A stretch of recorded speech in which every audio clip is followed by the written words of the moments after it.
কাশিপ বলো তো।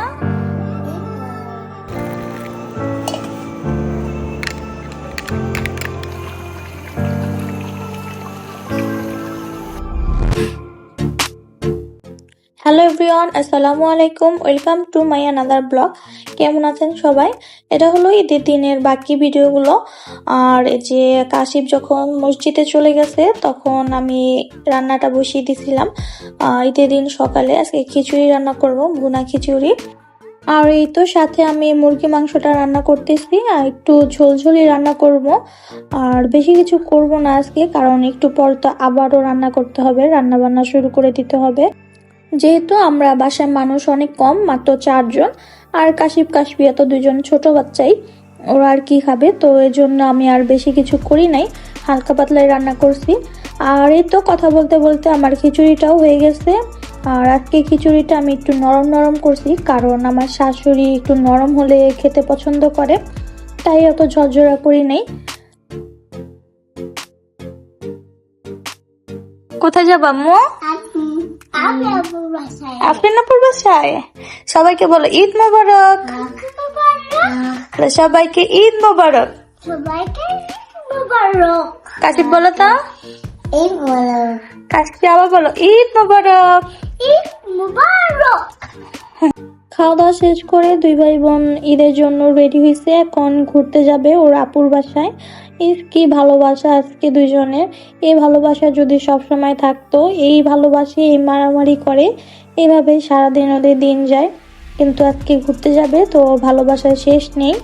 আর এই তো শুরু হয়ে গেল আমার আজকে দিনের মেন কাজ। এতক্ষণ তো আমি অর্ধেক কামলা দিছি, এখন সারাদিন আবার পুরো ফুললি কামলা দিব। এখন বাজে দুপুর 1টা, আমাদের মাংস বানানো রেডি হয়ে গেছে, সবকিছু উপরে দিয়ে গেছে। এখন আমি সবকিছু প্যাকেট প্যাকেট করে রেখে দিব। আর এখানে কতগুলো প্যাকেট করা, মানে আত্মীয় স্বজনদের দিব, সাইড করে রাখতেছি সবকিছু। আর এই তো সবগুলো মাংস সুন্দর মতো প্যাকেট করে ফ্রিজে রেখে যতটুকু প্রয়োজন রান্নার আমি নিয়ে নিলাম। আমরা বেশিরভাগ মাংস রান্নাই করে ফেলি, এখানে প্রায় 13 কি 14 কেজি মাংস আজকে রান্না করব। সব সময় এরকমই রান্না করি। তো আমি এখানে মশলাটা মাখিয়ে, মানে হাতে মাখিয়ে বসিয়ে দিতেছি, কারণ এতগুলা মাংস তো কষিয়ে রান্না করা সম্ভব না। এগুলা মিক্স করতেই আমার 12টা বেজে যায়, তার মধ্যে নাড়াচাড়ার ব্যাপার তো আছেই, মানে অনেক কষ্ট হয়ে যায় প্রথম দিকে এতগুলা মাংস রান্না করা। অলরেডি 1 পাতিলা মাংস আমি চুলায় বসিয়ে দিয়েছি, আর এখন আরেক পাতিলা মিক্স করতেছি। 2 পাতিলা একসাথে বসিয়ে দিব, তাহলে রান্নাটা তাড়াতাড়ি হয়ে যাবে।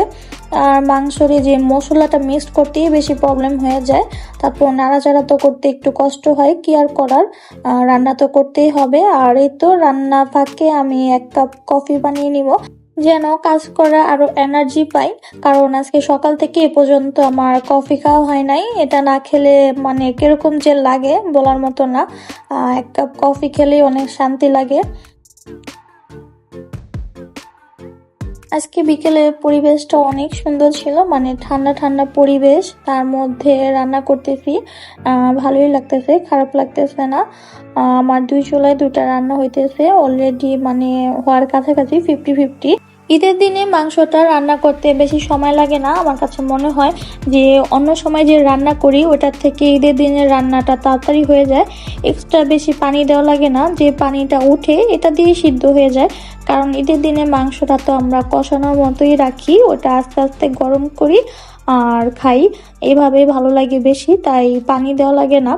যে আমি আগে, মানে বিয়ের আগে 1 টুকরা মাংস, কাঁচা মাংস ধরে দেখতাম না, আর এখন আমি 2 পাতিলা ভরে ভরে রান্না করতেছি, দেখে আমার নিজের কাছেই অবাক লাগে যে এতগুলা মাংস আমি কিভাবে রান্না করি। এই হলো জীবন, মানে মেয়েদের জীবন এরকমই, বিয়ের আগে একরকম আর বিয়ের পরে হলো একরকম। এই তো আমার 1 পাতিলা মাংস রান্না শেষ প্রায়, আর একটাও হইতেছে, ওইটা আমি একটু শক্ত শক্ত রাখছি, কারণ ওইটা কিছুদিন পর খাওয়া হবে, আর এটা আজকে খাবো, তো এটা আমি ফুললি নরম করে ফেলবো। এখন বাজে রাত 12টা, আমার মানে আজকের মতো কামলা দেওয়া শেষ। ঈদের দিন বলতে কোরবানি ঈদ, মানে কামলাময় দিন। তো এখন আমি এই তো খাওয়া দাওয়া করতে বসে পড়লাম। ও সারাদিন যেহেতু মাংস টাংস ধরছি, তো এখন আর মাংস খেতে ইচ্ছা করতেছে না। তাই আমার নানি শাশুড়ি আমাকে কি সুন্দর মতো মরিচ পেঁয়াজ দিয়ে ভর্তা বানিয়ে দিছে। তো এটা দিয়ে আমি খিচুড়ির সাথে খাচ্ছি, খেতে অনেক ভালো লাগতেছে। ঝাল ঝাল মরিচ ভর্তা, এটা আমার অনেক পছন্দের একটা খাবার, আর নানি অনেক মজা করে এটা বানিয়ে দেয়। তো খেতে আমার কাছে অনেক ভালো লাগতেছে। তো যাই হোক, আজকের ভিডিওটি এ পর্যন্তই। আমি এখন খাওয়া দাওয়া করি। সবাই ভালো থাকবেন আর আমাদের জন্য দোয়া করবেন। আল্লাহ হাফেজ।